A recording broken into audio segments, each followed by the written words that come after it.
I was fortunate enough to have a sabbatical from my teaching job, and I took a whole year, and I got a residency in Paris. I went over there with a lot of ideas about what I was going to do, but I really fell in love with the markets at Paris. You know, they just have these lovely street markets with all kinds of food and flowers, antique markets and things like that, flea markets.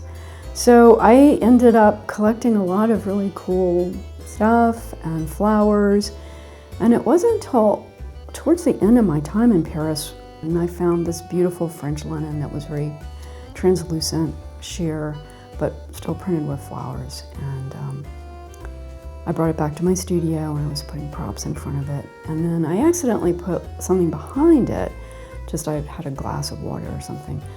And the light from the beautiful windows that faced out actually over the Seine bounced the reflection of the glass that I was drinking out of through my backdrop. And it was so much more interesting than any of the thrift store stuff that I had. And so that's how this idea of this backlit scrim almost for the still lifes came about.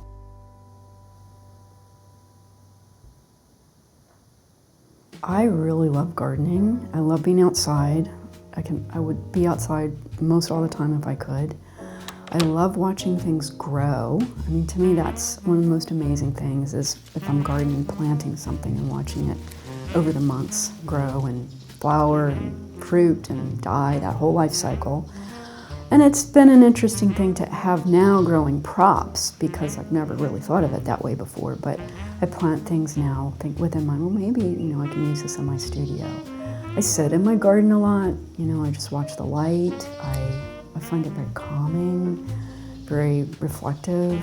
It's one kind of place that I can really have a lot of, I wouldn't use the word control, but I can create in the garden in a not radically different way than maybe I create in the series that I'm calling Table Garden. So it's, I'm moving things around in the dirt, I'm, taking some things out, I'm adding, I'm trying to feed the soil, all of those kinds of things. And it's a little different, obviously, in the studio, but some of those things do translate.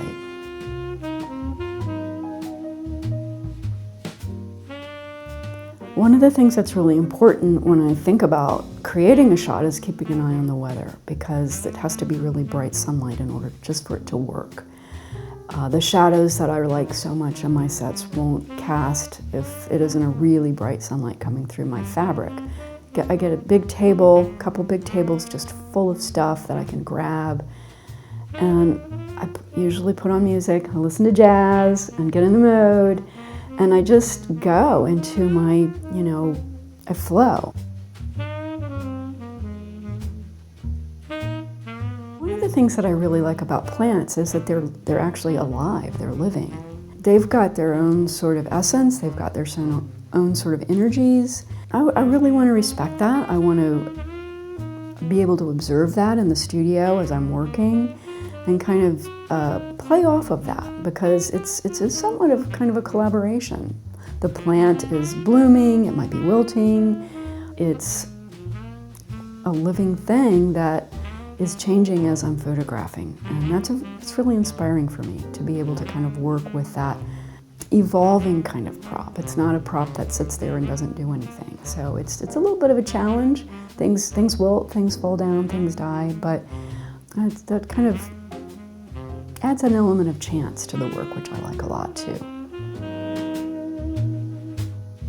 I'm really interested in this idea of layering and the idea that you're sort of seeing through into other realms, if you will, or just, other layers of information. And it works best for me when all those information layers are botanical. And that gives the viewer, I think, something to kind of explore in the set, that there's more than just what's right in front of the camera. There's a depth to it that's created by that translucent material and perhaps a botanical behind that.